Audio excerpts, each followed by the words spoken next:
मेहमानों का आपसे परिचय कराता हूं। विकास बारहट साहब, प्रवक्ता बीजेपी, मेरे साथ जुड़ चुके हैं। विकास जी, स्वागत है आपका। मेरे साथ अनूप ठाकुर जी, प्रवक्ता है कांग्रेस के। अनूप जी, आपका स्वागत।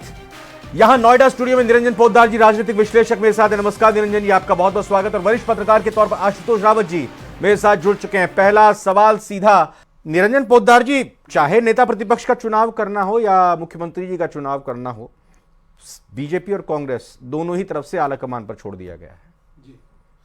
देखिए रविंद्र जी, निश्चित रूप से मैं अगर बात करूं भारतीय जनता पार्टी की, तो भारतीय जनता पार्टी के अंदर जिस तरीके से इस बार के तीनों राज्यों के चुनाव केवल केंद्रीय नेतृत्व के चेहरे पे और कमल के फूल के ऊपर लड़े गए थे, निश्चित रूप से इसके अंदर देखिए, और वैसे भी भारतीय जनता पार्टी, और मैं पिछले लगभग 9-10 वर्षों की अगर बात करूं, वर्तमान नेतृत्व जिस तरीके से पार्टी को कंट्रोल करता है और पार्टी को अनुशासित रखता है, निश्चित रूप से मुख्यमंत्री कौन होगा इस चीज का अंतिम निर्णय जो है वो मेरे हिसाब से केंद्रीय नेतृत्व ही करेगा। लेकिन यहां पे जिस तरीके से आज पूरे प्रदेश के अंदर जो गतिविधि देखी गई कि उधर प्रदेश अध्यक्ष जी विधायकों से मिल रहे थे और उधर पूर्व मुख्यमंत्री वसुंधरा राजे जी ने भी जो चाय डिप्लोमेसी शुरू की थी, तो कहीं ना कहीं देखिए, और इसके अंदर एक चीज और मैं बताऊं रविंद्र जी, कि केंद्र भी ये चाहेगा, जिस तरीके से मोदी जी ने छाती ठोक करके कही थी कि ये मोदी की गारंटी है, जब लोगों का भरोसा बाकियों पे टूटता है वहां से मोदी की गारंटी शुरू होती है। तो कहने का तात्पर्य ये है कि मोदी जी भी ये चाहेंगे कि जिस तरीके से उन्होंने राजस्थान की जनता के साथ जो वायदे किए हैं वो वायदे जनता के डिलीवर हो। निरंजन जी से भी जानूंगा, 3 राज्यों में बीजेपी जीती है, तीनों हिंदी पट्टी हैं, 2024 में चुनाव लड़ना है और आपको यह देखना होगा कि तीनों ही जगहों पर एक कहें कि एक जैसी ही स्थिति सी है, चाहे छत्तीसगढ़ की बात हो, राजस्थान की बात हो या मध्य प्रदेश की बात हो। तो इसीलिए सोच समझकर, अगर खाली राजस्थान का फैसला लेना होता तो ले लिया होता। निरंजन जी, ये 3 जगह का फैसला लेना है। देखिए रविंद्र जी, अगर मैं राजस्थान की बात करूं तो आपको एक चीज और ध्यान में रखनी होगी। जैसे ही बटे हुए एग्जिट पोल आए और सबको लगने लगा कि राजस्थान का चुनाव कहीं ना कहीं फंस गया है, तो आपने देखा होगा अशोक गहलोत जी जब जाकर के गवर्नर साहब से मिले तो उसके तत्काल बाद वसुंधरा राजे जी भी जाकर के गवर्नर से मिली। और इसका मतलब आप ये मत मान के चलिए कि वो वसुंधरा राजे जी जाकर के मिली थी, कहीं ना कहीं उनको केंद्र की तरफ से निर्देशित किया गया होगा कि आप भी जाकर के मिलिए। और एक चीज और मैं बता रहा हूं, आप देखिए, आप ये भी बोल रहे हैं कि आज 70 विधायकों को चाय पर बुलाया गया, आप राज्यपाल से मुलाकात की बात करें, तो फिर अब इंतजार किस बात का? अगर ऐलान करना है तो करिए ना। रविंद्र जी, इसके अंदर क्या होता है कि देखिए, हम लोग जो पत्रकार लोग हैं या विश्लेषक लोग हैं या हम सेफोलॉजिस्ट हैं, हम लोग क्या है कि चीजों को कोई अलग नजरिए से देखते हैं, लेकिन वास्तव में राजनीति में उतनी ज्यादा मारकाट होती नहीं, और विशेषकर तब नहीं होती जब कद का फासला इतना बड़ा हो। आज जिस तरीके से वसुंधरा राजे जी का और नरेंद्र मोदी जी के हम कद की बात करें तो कहीं कोई समानता या समानांतरता नहीं है। तो ऐसी स्थिति के अंदर मेरे हिसाब से इतना वैमनस्य और इतनी मारकाट होती नहीं है। वो हम लोगों को दूर से हम लोग अपनी स्पेक्युलेशंस लगाते हैं, तो कहीं ना कहीं केंद्र की तरफ से निर्देशित यह किया गया है कि भाई आप जो है अपनी सहमति बनाइए, और उसी के तहत मेरे हिसाब से ये टी डिप्लोमेसी या डिनर डिप्लोमेसी है, ये कहीं ना कहीं चल रही है। विकास जी, मैं इस रणनीति को समझना चाहूंगा, क्योंकि मैं अगर आपसे ये कहूं कि कोई असहज स्थिति तो नहीं होगी या किसी तरह की कोई मुश्किल नहीं होगी, तो आप उसको इनकार कर देंगे। कांग्रेस में तो 2 ही नामों को लेकर लगातार चर्चा चल रही थी 2018 में, अगर पीछे मुड़कर देखें। अभी कल मजाक में जब संसद का सत्र चल रहा था तो बाबा बालकनाथ से अधीर रंजन चौधरी ने ही बोल दिया, सीएम बनने के बाद क्या करोगे, सबसे पहला काम क्या होगा। उधर फिर कई सारे नाम और चल रहे हैं, मैं अब नाम किसी का लूंगा तो होगा इनका नाम क्यों ले, किसी का नाम छोड़ूंगा तो ये होगा कि उनका नाम क्यों छोड़ दिया। तो अब इतने सारे नाम जब चल रहे हैं तो कहीं ना कहीं मतलब फिर वही कहूंगा कि परेशानी तो नहीं होगी। देखिए रविंद्र जी, यही भारतीय जनता पार्टी का सौंदर्य है। भारतीय जनता पार्टी के अंदर इतने नाम इसलिए चल रहे हैं क्योंकि भारतीय जनता पार्टी के अंदर आज एक ऐसे व्यक्तित्व देश का प्रतिनिधित्व कर रहे हैं जो एक चाय बेचने वाले परिवार से आए, जिन्होंने खुद बचपन में चाय बेची, जिनका कोई पॉलिटिकल बैकग्राउंड नहीं था, उनका कोई परिवार बड़ा नहीं था, और आज वो इस देश को रन कर रहे हैं। और कांग्रेस में आप देखते हैं तो या तो उनके कोई नजदीकी या उनके नजदीकियों के बेटे, ऐसे ही नाम चलते आए। हमारे यहाँ पर यही इस पार्टी का सौंदर्य है कि हर व्यक्ति के अंदर एक संभावना नजर आती है कि इनका भी नंबर हो सकता है, इनका भी नंबर हो सकता है, किसी को भी अवसर मिल सकता है राजस्थान की जनता की सेवा करने का। और यही कारण है, एक चीज बताएंगे, हर व्यक्ति के अंदर ये संभावना तलाशी जा रही है, एक चीज बताएंगे, हर नेता में ये संभावना तलाशी जा रही है। एक चीज बताएंगे कि ये तीनों राज्यों के मुख्यमंत्री एक रणनीति के तहत इस लिहाज से चुने जाएंगे ताकि एक संदेश 2024 के लिए भी जाए और प्रदेश के लोगों के बीच में भी जाए, पार्टी के लिए भी जाए, या फिर हर एक राज्य को उसकी मेरिट के हिसाब से, उसकी संभावनाओं और जरूरतों के हिसाब से नेता का चयन किया जाएगा?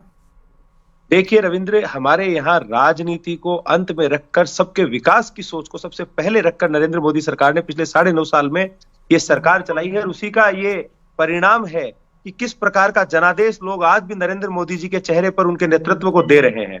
और मैं आपको विश्वास दिलाता हूं कि यहाँ पर मुख्यमंत्री का चयन जनता का विकास, जनता का सर्वांगीण विकास, लोगों के कार्य किस प्रकार हो, प्रदेश का भला किस प्रकार हो, सिर्फ इस सोच के साथ किया जाएगा, 2024 की चिंता करके नहीं। और ठीक है, बिल्कुल। अनूप ठाकुर सर के पास में आने से पहले आशुतोष जी, ये सवाल मैं इसलिए पूछा था विकास जी से क्योंकि अगर एक जगह महिला मुख्यमंत्री का चुनाव हो गया तो क्या इतना आसान होगा दूसरी जगह भी महिला मुख्यमंत्री के नाम का ऐलान करना?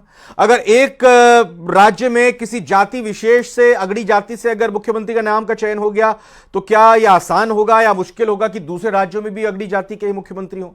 या ऐसा भी होगा कि एक जगह ओबीसी का कर लिया तो फिर दूसरी जगह ओबीसी?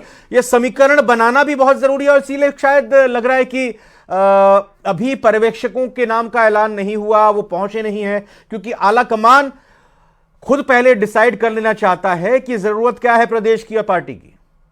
बिल्कुल बिल्कुल रविंद्र जी, आपने बिल्कुल सही कहा। यह भारतीय जनता पार्टी को केवल 3 राज्यों के मुख्यमंत्री का चयन नहीं करना है, बल्कि आप कह सकते हैं कि यह हिंदी बेल्ट में भारतीय जनता पार्टी की जीत है। और उस हिंदी बेल्ट में कैसे पूरे समीकरणों को, तमाम राज्यों में उनका मैसेजिंग क्या जाना चाहिए, किस तरह महिला को आगे किया जा सकता है, कहां आदिवासी को आगे किया जा सकता है, कहां ओबीसी को आगे किया जा सकता है, कैसे एसटी एसटी को यह विश्वास दिलाया जा सकता है कि भारतीय जनता पार्टी उनके साथ है। शायद यह तमाम समीकरण इन 3 मुख्यमंत्रियों के साथ में कुछ उप मुख्यमंत्रियों के रूप में हमको देखने के लिए मिल सकते हैं। केवल 3 नामों का चयन हो रविंद्र जी, मुझे इस बात की भी संभावना कम लगती है। मुझे लगता है कि यह नाम 6 से ज्यादा भी हो सकते हैं, कुछ उप मुख्यमंत्री भी कुछ राज्यों के लिए मिल सकते हैं। और यह तमाम नाम तमाम तरह की कास्ट इक्वेशंस को, जेंडर इक्वेशंस को, सोशल पॉलिटिकल इकोनॉमिक सिनेरियो को साधते भारतीय जनता पार्टी करेगी। क्यों, कैसा रहेगा अनूप ठाकुर जी राजस्थान के लिए मुख्यमंत्री और उप मुख्यमंत्री? भले ही आपने बाद में हटा दिया उनको।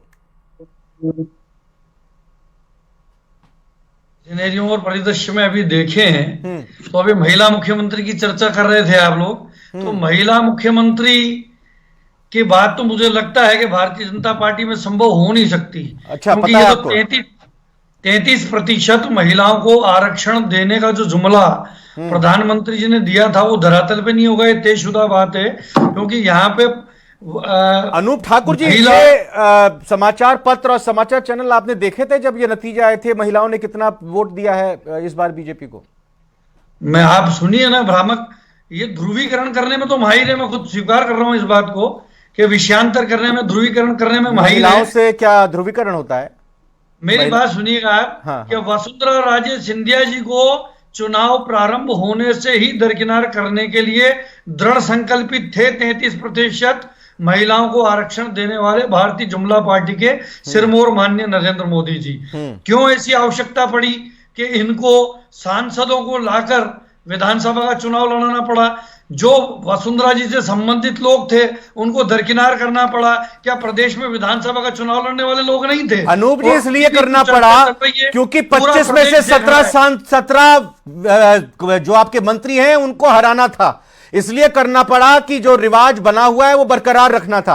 इसलिए करना पड़ा कि जो गारंटी और जो योजनाएं राहत के तौर पर आपने दी उसके तौर पर बीजेपी जीतना चाहती थी। आपकी तरह नहीं कि जो कह रही थी कि हम नहीं, आप पूछ रहे हैं ना, आप यही तो बात है कि आप आत्मचिंतन नहीं करना चाहते। आत्मचिंतन आप नहीं करना चाहते। अपने संकल्प पत्र में कॉपी पेस्ट किया इन्होंने। विकास जी, एक कमेंट आपका भी जो यहाँ पर बात रखिए। नकल पत्र में इन्होंने कॉपी पेस्ट कर दिया, लेकिन उससे होने जाने वाला कुछ नहीं है। 5 करोड़ 26 लाख ने भले से दे दिया। आपसी पुतव्वल का इतिहास इन्होंने रच दिया, जहां इनका प्रदेशाध्यक्ष अपने विधायक लेके चला गया सरकार गिराने और फिर खुद मुख्यमंत्री इनके पर्यवेक्षक से बगावत करके और विधायकों के इस्तीफे दिलवाए। एक कमेंट में पहले निरंजन जी आपसे, आपने अनूप ठाकुर जी को बतौर प्रवक्ता कांग्रेस सुना, और दूसरी बात, आज जो एक लाइन का संदेश दिया गया कि हाँ आला कमान ही तय करेगा कि नेता प्रतिपक्ष कौन होगा, इसके अलावा पता नहीं क्या चिंतन मंथन हुआ।